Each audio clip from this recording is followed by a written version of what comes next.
Hey there, this is Dr. Brad from the Kids Eating Broccoli podcast, and for today's topic, you might have heard a study that's just hitting all the mainstream news reports that was done at the Harvard School of Public Health, and what they came up with was a startling figure, and that was that of all the kids right now, all the people that are kids right now, over half, more than 50% of them are going to be obese by the time they reach 35.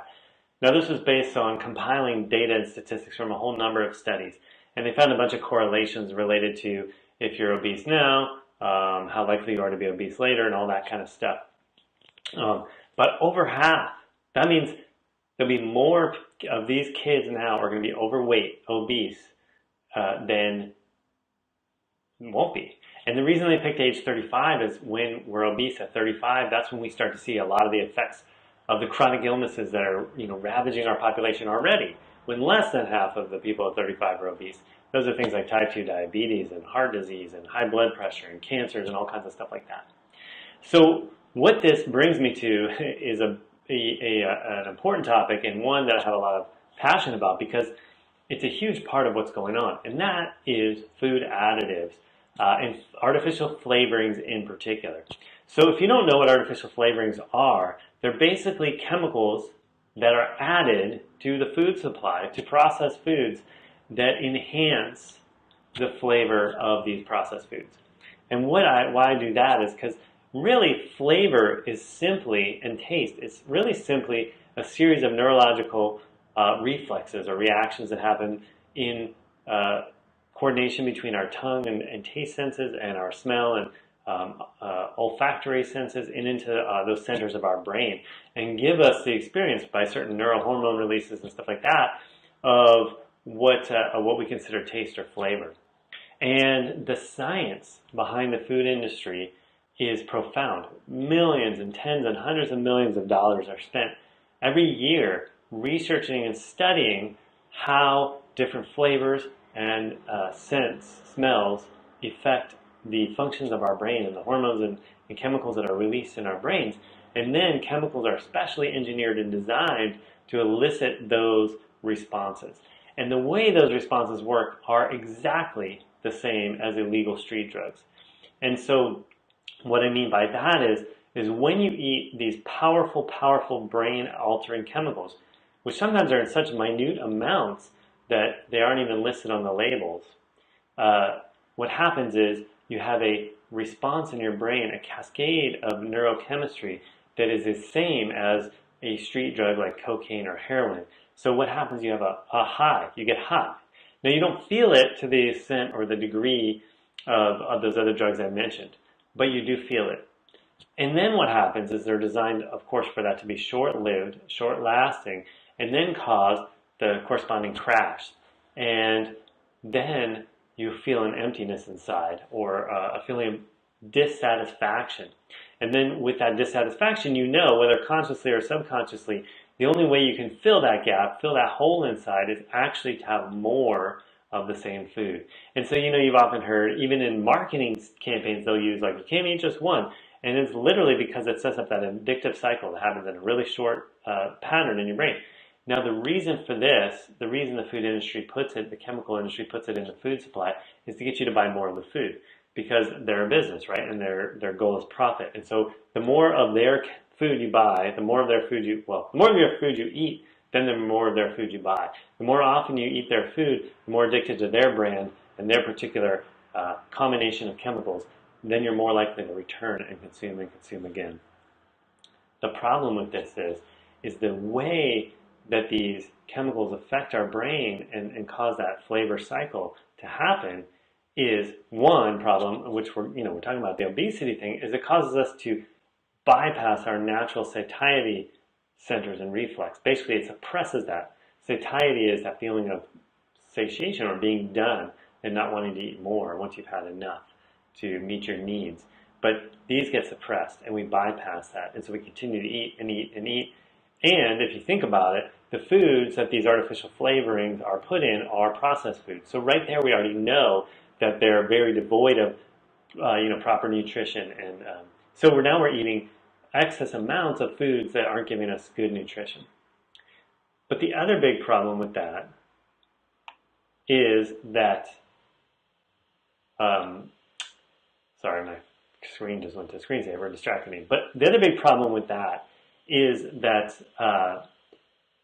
the way they stimulate those centers in our brain is actually what's called an excitotoxic reaction, and it's basically an inflammatory reaction. So it actually not only causes us to overeat and all those problems of obesity and everything, but it actually causes our brain to become injured, to become inflamed in an out-of-control cascading event, leading to neurodegenerative disease, leading to brain hyperactivity, leading to all kinds of the diseases we see now with the neurodegenerative things we consider with aging, so like Alzheimer's and dementia. We see things like ALS and different diseases like that. Kids with ADHD, hyperactivity, mood disorders, depression. All of these things are actually started or enhanced or made worse by the food additives. You may wonder what the heck is going on. Isn't the FDA there to test these things? The truth is, it's estimated there are over 10,000 chemicals in the food supply. 10,000 chemicals in the U.S. food supply. At least 3,000 of those aren't even known by the FDA. They don't even know what the heck it is. There's a concept, a term called generally recognized as safe. And in 1958, Congress passed a bill, the generally recognized as safe bill, the Food Safety and Additives, or whatever it was called. And this is because back then there was 800 additives. And these were things like vinegar and oil. They didn't have the chemical industry. And so instead of having to, when the processed food industry was in its early stages back then, what they created this bill because they didn't want the food industry to have to, every time they combined different things together to make a product, have to have that individual product tested. So they said, well, if everything you put in there is generally recognized as safe, it's all food, safe stuff, vinegar, oil, whatever, then we can just make the assumption then that the combining of those foods is going to be safe. And so as long as you put things in that are generally and reasonably accepted as safe, we don't have to test the end product. But this has been severely exploited. And in fact, the FDA leaves it to the food industry to determine if the chemicals are safe or not, are generally recognized as safe. So now with this 10,000 chemicals that are suspected to be in the food supply, 3,000 of them, they don't even know what they are. The other 7,000, for the most part, have just been, it's kind of like the industry is like, yeah, it's safe, it's cool. And the FDA is like, all right, approved. And so, we look at what the heck's going on with our population. Chronic illness is off the charts. Our kids are in dire straits. They're going by 35, over half of them are going to be obese, right? I mean, right there. If that was it, that would be huge. But they're also having cascading and chronic brain inflammation. We see that in the hyperactivity. We see that in kids shooting up schools. We see that in kids committing suicide. We see that in, all of the ADHD, all of the autism, all of the allergies, and all that stuff. And just on a side note, people who've actually gone to try to study these food additives, the excitotoxins, scientists, not in the industry, certainly, what they found, startlingly enough, is when they were testing mice and rats with the excitotoxins and looking at what happened to their brain, sort of on a side note, they were like, wait a minute, all these rats and mice that we're giving a lot of this stuff to are way overweight and obese. So what actually causes that to happen in and of itself, without excess consumption even of calories, it causes the body to go into this obesity state. So it's like hitting it from both sides. The answer is stop eating food additives, right? I mean, but how do you do that? Because you know what else is remarkable is over 1,000, 2,000, I believe, of the food additives, the food chemicals, are not even required to be listed on the label. There are 2,000 chemicals out there that can be put in your food that the food industry is not even required to tell you about in any way, shape, or form. That's not even counting all the ways they hide and disguise the food additives with things like natural flavorings and autolyzed yeast extracts and soy protein, all kinds of vanillin and things like that that are just code words for excitotoxins, chemicals that will destroy your brain. 2,000 of those chemicals don't even need to be listed. So, you read labels. Absolutely. But what else can you do about that? And the biggest thing, I mean, I hate to say it, I love to say it, and it's true, is to stop eating processed foods. Severely limiting them, of course, is the best thing you can do as far as that goes, but stopping altogether is going to do you the best. And so that's my recommendation, especially if you've already have kids that are experiencing some of these things like trouble with their weight, trouble with ADHD, trouble with mood and behavior. We have to start taking these chemicals seriously because it's a serious situation. And just because it's generally recognized as safe by no means means that it's not destroying your kids' health now, and most importantly, the prospects for their health into the future. So please join me.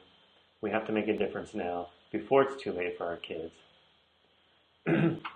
I welcome you to join our closed Facebook community, Family Wellness Legacy. Check it out. You can follow links to it through my Facebook, but also just you can search Facebook, Family Wellness Legacy groups. You can find the group, ask to join. I'll put you in there. We share all kinds of information like this. I do, other members do, and it's a place to join together in a community setting with other like-minded parents, other like-minded individuals, and to grow and learn together and create a movement of transformation for our kids before it's too late. This is Dr. Brad from Kids Eating Broccoli. Thank you so much for taking part, for listening today, and you guys take care.